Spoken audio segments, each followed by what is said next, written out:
Hello everyone, welcome back to the channel Ashish sir. आज के Maharashtra board की तरफ से जो पत्रकार परिषद ली गई है पुणे में, वहाँ पर कुछ इम्पॉर्टेंट बातों पर डिस्कशन किया गया है। फ़िलहाल किसी भी तरीके का पोस्टपोनमेंट देखने के लिए नहीं मिला। दूसरी एग्ज़ाम जिस तरीके से कही गई थी, जिस तारीखों पर कही गई थी, वही तारीखों पर अटल रहा गया है। यानी यहाँ पर कोई भी पोस्टपोनमेंट देखने के लिए नहीं मिला है। जिस तरीके से महाराष्ट्र बोर्ड से कई आस लगाए जा रहे थे पिछले कुछ दिनों में, जिस तरीके के वाक्य आपको देखने के लिए मिल रहे थे, उस पर महाराष्ट्र बोर्ड ने क्लियरली मेंशन किया है कि पहले जो एग्जामिनेशन होती थी फरवरी मंथ में 12th स्टैंडर्ड की 20 फरवरी के आसपास, हमने उसे 15 दिन एक्सटेंड करके 4 मार्च से ऑलरेडी कर दिया है। साथ ही साथ 10th स्टैंडर्ड के लिए भी यही चीज़ें अप्लाई की गई है कि 15 दिन का ऑलरेडी एक्सटेंशन दिया गया है। उसमें बच्चों की सहूलियतों के लिए हमने 25% रिड्यूस सिलेबस दिया है। जो बच्चे जिस स्कूल के अंदर 15 या 15 से ज़्यादा बच्चे हैं, जिन कॉलेजेस के अंदर 15 या 15 से ज़्यादा बच्चे हैं, वो बोर्ड के लिए अपियर हो रहे हैं, तो उसी को हम लोग ने सेल्फ सेंटर डिक्लेयर किया है। अब वो अपने कॉलेज और अपने स्कूल के एटमॉस्फेयर में ही एग्जामिनेशन देने वाले हैं। यहाँ पर जिगजैग पद्धति से आपको बैठाया जाएगा। कोविड-19 प्रोटोकॉल का पूरी तरीके से पालन किया जाएगा, जहाँ पर एक क्लासरूम में मैक्सिमम 25 स्टूडेंट्स बैठ सकते हैं, वो भी जिगजैग पद्धति से। यानी अगर एक बच्चा फर्स्ट बेंच पे बैठा तो एक बेंच छोड़ के सेकेंड बेंच, और उसके बाजू वाला जो बेंच रहेगा वो भी खाली रहने वाला है। यानी उसके पीछे भी कोई नहीं होगा, उसके आगे भी कोई नहीं होगा, उसके दाएँ और उसके बाएँ में भी कोई होने वाला नहीं है। तो इस तरीके का स्पेशल नियोजन किए जाने की बात उन्होंने कही है।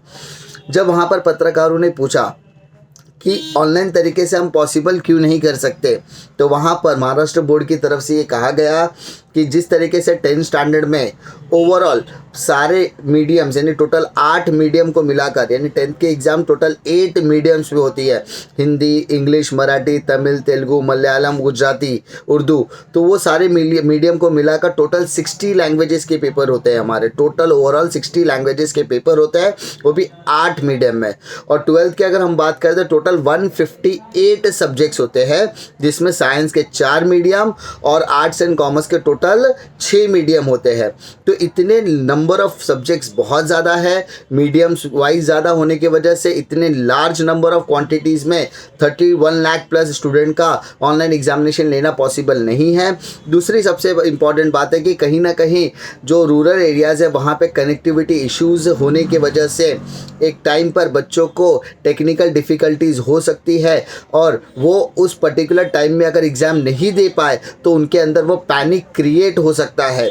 क्योंकि हमारे मुंबई जैसे रीजन में अगर वाईफाई की इनस्टेबिलिटी आ जाती है तो लोग वहाँ पर पैनिक हो जाते हैं, तो वहाँ पर तो पैनिक होना ज़रूरी हो सकता है। उसी के साथ साथ उन्होंने क्लियरली कहा कि प्रैक्टिकल्स और इंटरनल इवैल्यूएशन की जो हम लोग बातें कर रहे हैं, वहाँ पर 40% आपका इंटरनल सिलेबस बेस्ड होगा और 60% आपको आउटर सिलेबस बेस्ड होने वाला है। इसके साथ साथ जो 25% सिलेबस रिड्यूस किया गया है, उसमें भी कोई भी चेंजेस नहीं किया गया है। और जो बच्चे किसी ना किसी कारण की वजह से अगर इनिशियली स्टार्टिंग में अगर प्रैक्टिकल्स एंड ओरल एग्जामिनेशन नहीं दे सकते, तो उन्हें आउट ऑफ टर्न यानी रिटन एग्जामिनेशन ख़त्म होने के बाद ओरल्स एंड प्रैक्टिकल्स देने का मौका दिया जाएगा, जिसके लिए उनसे किसी भी तरीके का चार्ज नहीं किया जाएगा। साथ ही साथ टोटल जो पेपर है वो 100 मार्क, 80 मार्क, 70 मार्क का जो पेपर 3 घंटे का होता है, उसमें आपको 30 मिनट एक्स्ट्रा मिलेंगे। और 40 मार्क के पेपर में 60 मार्क के पेपर जो 2 घंटे के होते हैं, उसमें आपको 15 मिनट एक्स्ट्रा मिलने वाले। यही बातें उन्होंने रिपीट की हुई है। लेकिन उन्होंने कहा कि जो 10 मिनट पेपर पढ़ने के लिए एक्स्ट्रा टाइम दिया जाता था, वो एक्स्ट्रा टाइम आपको मिलेगा। और आपकी जो तय समय सीमा है, जो टाइम टेबल आपको अलोकेट किया गया है, उसी टाइम टेबल के हिसाब से होने वाला है। और बच्चों से उन्होंने कहा कि अपनी पढ़ाई जारी रखें, किसी भी तरीके का पैनिक होने की ज़रूरत नहीं है। जो बच्चों के अंदर डर था कि हमको हमारा इतने लार्ज नंबर ऑफ स्टूडेंट्स जब जाएंगे तो कोविड होने के चांसेस ज़्यादा है वगैरह, तो उन्होंने उस पर एक ही बात कही कि यहाँ पे सेल्फ सेंटर होने का एडवांटेज मिल सकता है स्टूडेंट को, क्योंकि उनको अपने स्कूल्स एंड कॉलेजेस का एटमॉस्फेयर पता है, और यहाँ पर स्कूल एंड कॉलेजेस की रिस्पॉन्सिबिलिटी होगी कि किस तरीके से वो नियोजन करने वाले हैं।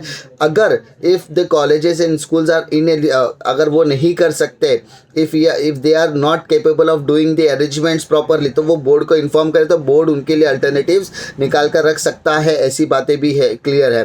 तो यहाँ पर सारे स्कूल्स एंड कॉलेजेस अपने लेवल पर कंडक्ट करेंगे और यहाँ पर आपको बेस्ट से बेस्ट सेफ्टी के साथ एग्जामिनेशन करवाने की कोशिश की जाएगी। उम्मीद ये करता हूँ कि आपको ये ब्रीफिंग समझ में आई होगी।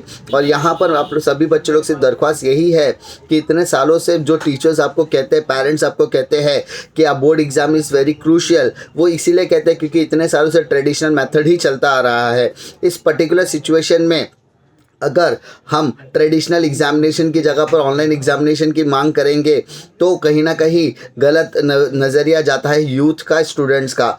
ये सारे प्रोस्पेक्ट आपकी जो भी डिफ़िकल्टीज़ है वो कमेंट सेक्शन के थ्रू, मेल के थ्रू हमें आ रहा है, हम उसको कलेक्ट कर रहे हैं और आने वाले टाइम में आगे भी पहुंचाने की कोशिश हम लोग करेंगे।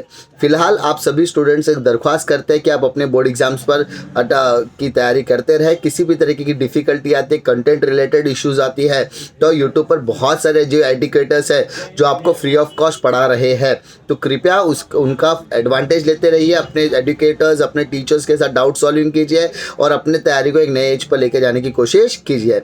मिलता हूं मैं आपको अगले वीडियो में एक और नए इंटरेस्टिंग फैक्ट के साथ। तब तक के लिए जय हिंद।